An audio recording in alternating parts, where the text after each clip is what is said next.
No primeiro ano, do início de 2020 ao início de 2021, eu tomei o antidepressivo junto com o ansiolítico. O antidepressivo eu tomava todos os dias, o ansiolítico eu tomava quando eu tinha um episódio que eu sentia que eu ia ter uma crise, eu tomava para dar uma segurada. Ansiolítico é o quê? Ansiolítico é o tarja preta, é o Rivotril.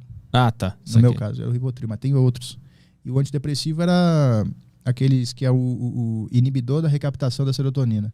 Seu corpo produz uma serotonina que fica sendo utilizada ali no cérebro e depois tem um processo de recaptação que meio que é um ralo, explicando muito grosseiramente, um ralo que drena essa serotonina e ela vai embora.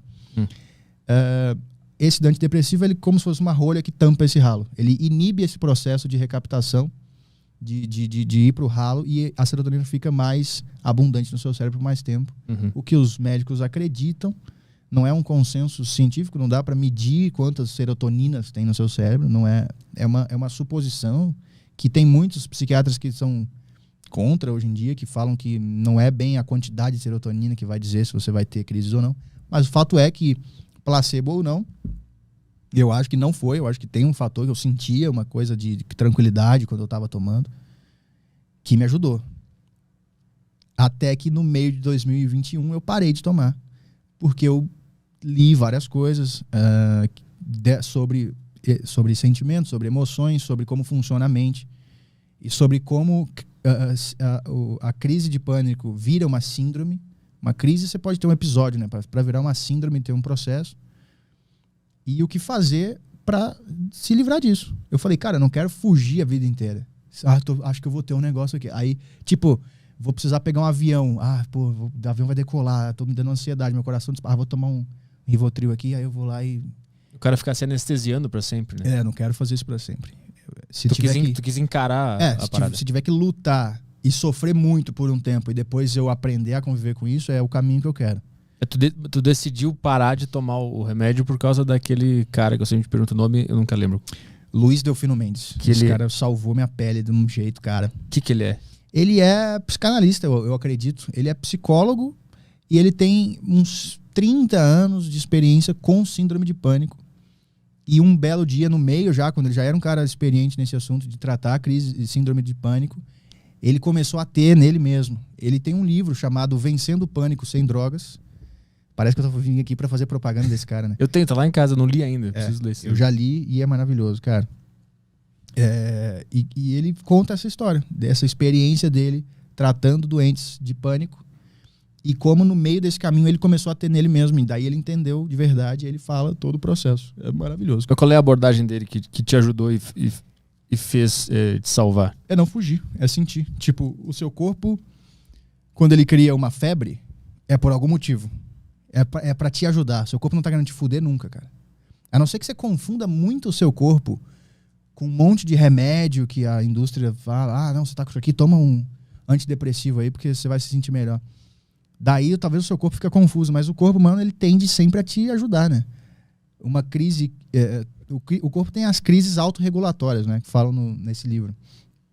Um vômito é uma crise autorregulatória. Você comer um negócio que tá estragado, se o seu corpo absorver aquilo ali, vai fazer muito mal. O que ele faz? Ele cria uma crise autorregulatória para regular o próprio corpo e ele joga para fora. É agradável vomitar? É uma bosta. Mas o seu corpo precisa daquilo. E se você ficar, não, vou tomar um negócio aqui, um Plasil para evitar o vômito. Aí você fica lá sofrendo, aí toma o Plasil, aí continua sofrendo. Eu faço isso sempre que eu preciso vomitar. Eu também, porque é o medo de encarar a porra do negócio, que vai te ajudar. É que é uma situação humilhante, né? O cara fica ajoelhado na frente do vaso. Queima as cordas vocais, o cara fica...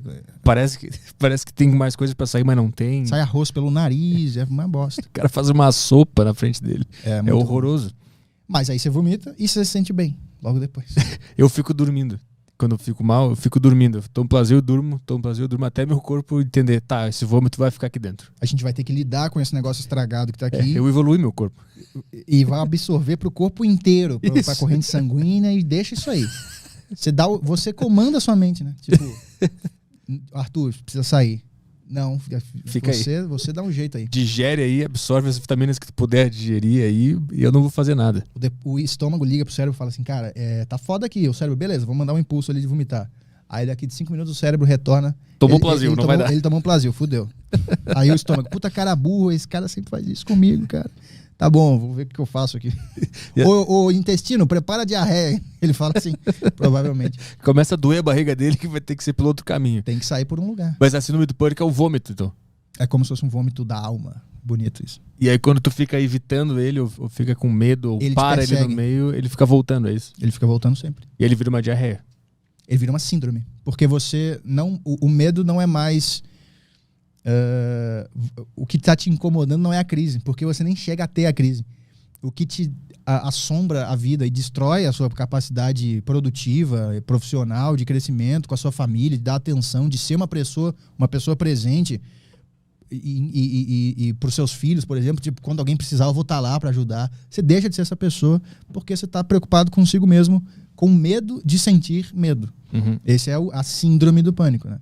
É o medo de ter uma crise. Tipo, pô, será que eu vou lá na deriva? Eu tava me cagando antes de ir para casa. E a gente gravou ao vivo aqui, fez a desinformação ao vivo ontem, no mesmo lugar, com as mesmas poltronas, com as mesmas pessoas, mas só de saber que é o A Deriva. Que é um público diferente. Clicou uma coisa no meu cérebro. E se eu chegar na deriva e... Começar a gaguejar. E ter uma crise de choro? Não pode.